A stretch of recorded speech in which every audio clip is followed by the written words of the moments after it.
रक्त वाढवण्यासाठी घरगुती उपायांमध्ये लोहयुक्त आहार, जीवनसत्त्वे आणि काही आयुर्वेदिक उपायांचा समावेश केल्यास नैसर्गिकरित्या हिमोग्लोबिन वाढवता येते. आहारातील बदल: पालक, मेथी, चुकंदर, हरभरा, कोथिंबीर यासारख्या हिरव्या पालेभाज्या नियमित खा.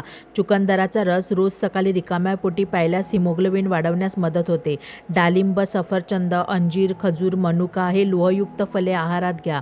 गूळ आणि तीळ एकत्र करून खाल्ल्यास रक्तवाढ होते, विशेषतः स्त्रियांसाठी उपयुक्त. अंडी, मासे, चिकन, अंजीर, अंड्याचा पिवळा बलक हे प्रथिनयुक्त आणि लोहयुक्त पदार्थ उपयुक्त ठरतात. पेय आणि रस: गाजर चुकंदर रस, गूळ, लिंबू पाणी, मनुका भिजवून खाणे. आयुर्वेदिक उपाय: अश्वगंधा चूर्ण, लोहासव, परंतु ते वैद्यकीय सल्ल्यानेच घ्या. जीवनशैलीतील बदल: योगासने, धूम्रपान व मद्यपान टाळा. पुरेशी झोप आणि तणावमुक्त जीवनशैली. अतिरिक्त टिप्स: व्हिटॅमिन सी, लिंबू, संत्र, आवळा लोह शोषण वाढवते. जर तुम्हाला व्हिडिओ आवडला असेल तर लाईक